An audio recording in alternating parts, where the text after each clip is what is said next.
तुलसीपुरा नाम के एक छोटे से गांव में केशव और सुजाता नाम के पति पत्नी रहते थे। उनकी दो बेटियां थी, रम्या और प्रिया। वो लोग बहुत गरीब थे। केशव के पास दो गाय थे जिनका दूध निकालकर वो बेचा करता था। गांव में कोई भी अगर किसी भी काम के लिए उसको बुलाता वो फौरन ही चला जाता था। छोटे मोटे काम जो भी उसको मिलते थे सारे ही करता था। इस तरह जो भी पैसे वो कमाता था उन्हीं में उनके घर का पोषण होता था। केशव की दोनों बेटियां उसी गांव की सरकारी पाठशाला में पढ़ा करते थे। केशव की बड़ी बेटी रम्या उस वक्त 10वीं क्लास पढ़ रही थी और छोटी बेटी प्रिया 8वीं क्लास पढ़ रही थी।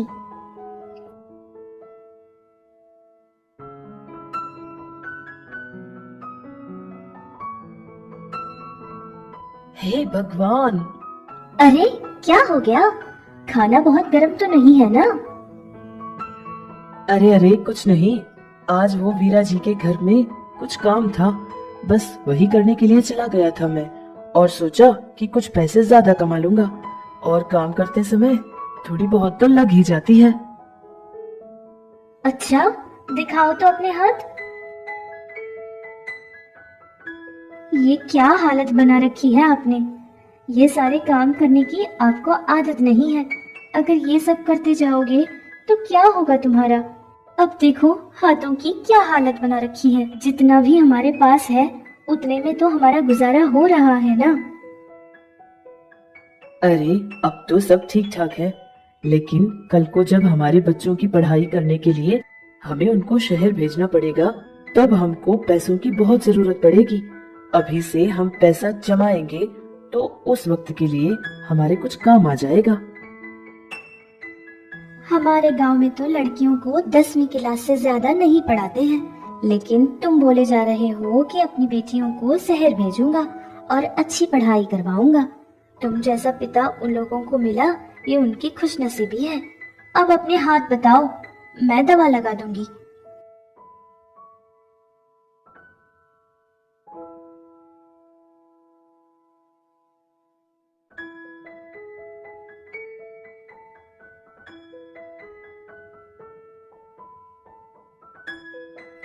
और उस साल 10वीं क्लास की परीक्षा में रम्या फेल हो जाती है, जिससे केशव की पत्नी सुजाता उसके पति को समझाती है कि रम्या पढ़ाई में बहुत कमजोर है, तो इसको और पढ़ाई करवाने की कोई जरूरत नहीं है। अब केशव की सारी उम्मीदें उसकी छोटी बेटी प्रिया से ही थी।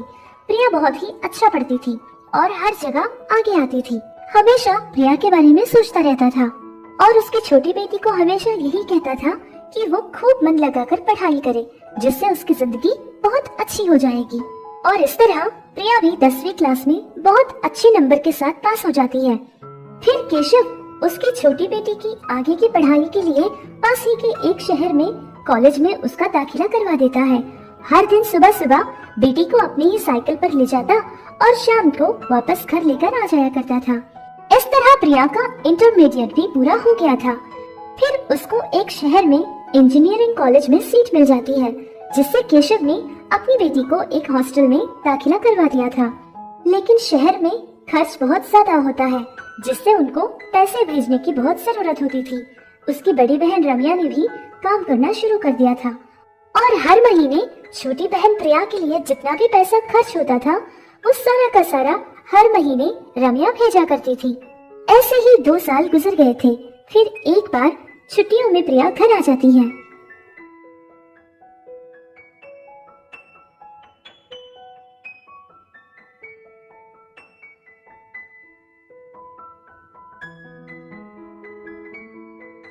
अरे प्रिया, ये तुम ही हो?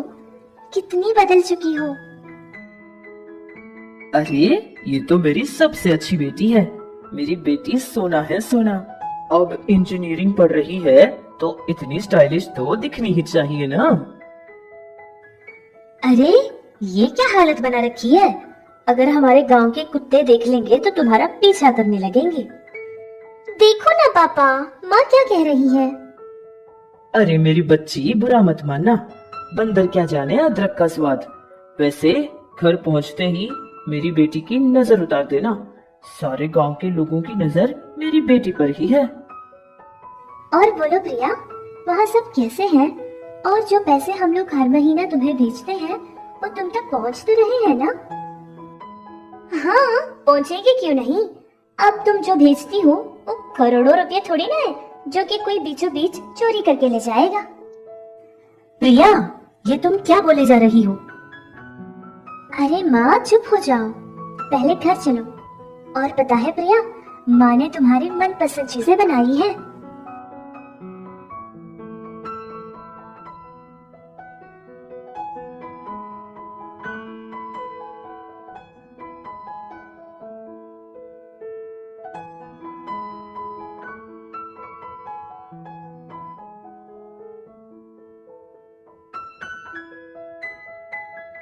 अरे सुजाता, तुझे पता है मेरी बेटी को ऐसे देखकर जितनी भी मैंने मेहनत की थी सारी मेहनत भूल चुका मैं।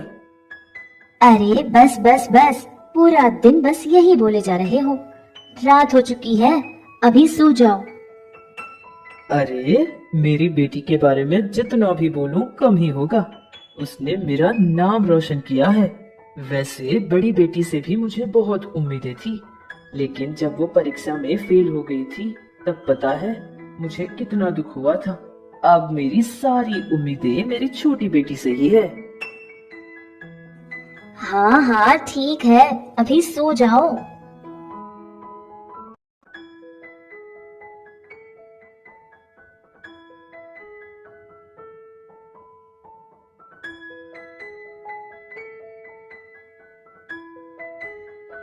माँ, कॉफी। हाँ, उठ गई महारानी। सारा दिन वो बेचारी इतना काम करती है, जाके अपनी दीदी का कभी हाथ भी बटा लो, कुछ काम कर लो।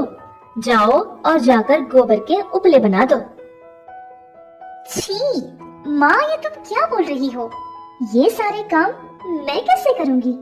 और वैसे भी पढ़ाई करने वाले लोग ये सारे काम नहीं करते हैं माँ, मुझसे ये सब नहीं होगा। वैसे तुम्हारी वो बुद्धू बेटी है ना, उससे करवाओ ना ये सब कुछ, उसको तो आदत ही है ये सब करने की।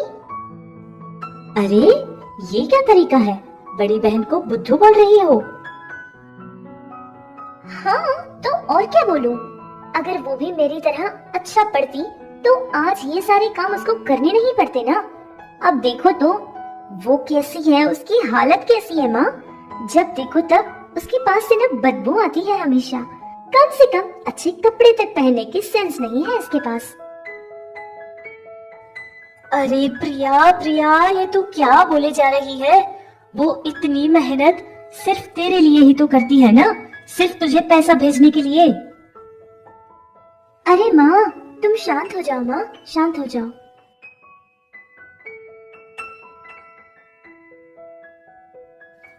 प्रिया, माँ ने तुम्हारे लिए तुम्हारी मनपसंद कचौड़ियाँ बनाई है, जल्दी से खा लो।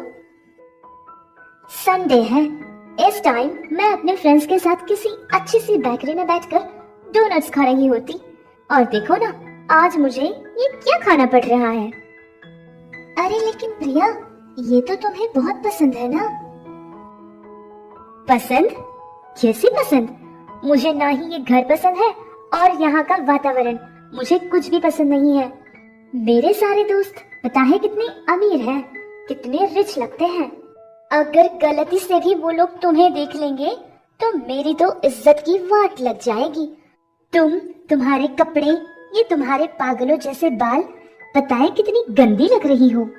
बस इसी की वजह से तुम जितनी भी बार पूछती थी मुझे देखने के लिए शहर आने के लिए, तो मैं साफ मना कर देती थी ताकि ये सब कुछ बवाल न खड़ा हो जाए। दोबारा तुम ये बात कभी ना पूछो, बस इसीलिए बता रही हूँ। वैसे तो ये सारी बातें मैं फोन पे भी बता सकती थी, लेकिन पिताजी ने मुझे परेशान कर रखा था, इसीलिए यहाँ आना पड़ा। और दोबारा कभी भी मुझे घर आने के लिए मजबूर मत करना, और ये बात तुम खुद पिताजी से कह देना, क्योंकि मैं यहाँ बिल्कुल नहीं आना चाहती। रम्या को उसकी छोटी बहन की बातें सुनकर बहुत दुख हुआ था और उसको बहुत बुरा भी लगा था, लेकिन उसने कुछ नहीं कहा था, चुपचाप वहाँ से चली गई थी। प्रिया के ऐसे बर्ताव को देखकर केशव भी बहुत परेशान हो गया था और उसी के बारे में सोचने लगा।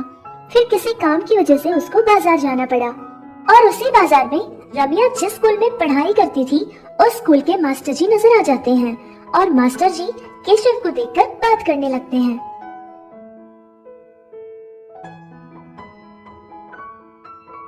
अरे केशव जी, आप तो रम्या के पिताजी हो ना? स्कूल में मैंने सुना था कि रम्या की पढ़ाई के लिए आपने उसको शहर भेज दिया है। ये बात सुनकर मुझे बहुत खुशी मिली, क्योंकि मैं पहले से ही जानता था रम्या एक बहुत होशियार लड़की है और हमेशा स्कूल में टॉप ही आया करती थी। मैं आपसे ये बात बोलना भी चाहता था कि आप रम्या को बहुत अच्छी पढ़ाई देना, वो बहुत नाम कमाने वाली है। और ठीक उसी समय मेरे ट्रांसफर का चक्कर चल रहा था। इसी परेशानी में मैं आपसे बात करना भूल गया था। मास्टर जी, ये आप क्या बोल रहे हैं? आप क्या सच में रम्या के बारे में बोल रहे हैं? लेकिन रम्या तो 10वीं क्लास की परीक्षा में फेल हो गई थी ना। छोटी बेटी प्रिया, वो तो अब इंजीनियरिंग पढ़ रही है। अरे, ये आप क्या बोल रहे हैं? वो तो बहुत अच्छी पढ़ाई करती थी, बल्कि वो तो टॉपर थी, टॉपर। बहुत मन लगाकर पढ़ाई करती थी। मुझे लगता है कि कहीं ना कहीं कोई गड़बड़ हो गई है। अच्छा, मैं अभी चलता हूँ, मुझे बहुत काम है। केशव पूरा दिन सिर्फ रम्या के बारे में ही सोचने लगा। फिर उसको समझ आ गया था कि रम्या ने ये सब कुछ जानबूझकर किया था, क्योंकि उसका पिता दोनों की पढ़ाई नहीं करवा सकता, इतना वो नहीं कमा सकता।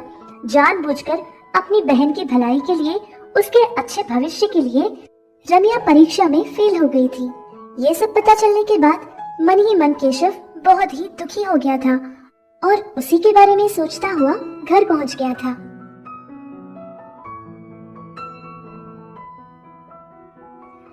देखो दीदी, प्लीज तुम मेरे पास मत सोना। गाय भैंस के पास जो बदबू आती है ना, वही बदबू तुम्हारे भी पास आ रही है और ये मैं बर्दाश्त नहीं कर पा रही हूँ।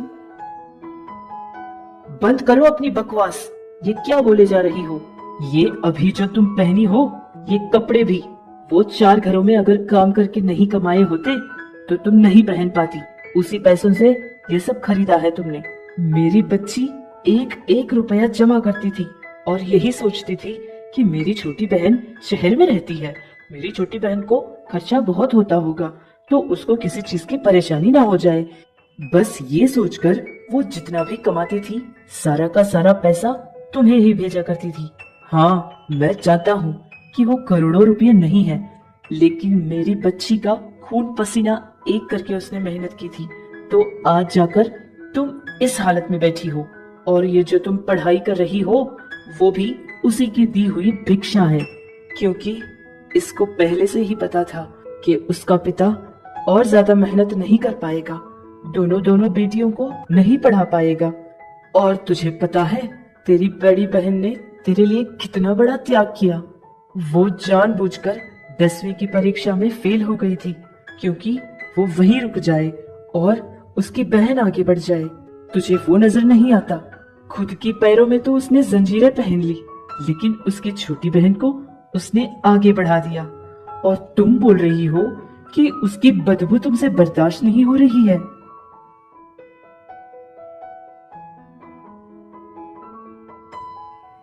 दीदी, प्लीज मुझे माफ कर दो। मैंने तुम्हारा दिल बहुत दुखाया है, मैंने तुम्हें बहुत परेशान किया है। प्लीज मुझे माफ कर दो। आज जैसी जिंदगी हम गुजार रहे हैं, जो कुछ हमारे पास है, तो वो सिर्फ हमारे माता पिता और हमारे घर के लोगों की वजह से है। विद्या इंसान को संस्कार सिखाती है, बड़ों की इज्जत करना सिखाती है, गलत और सही में फर्क सिखाती है।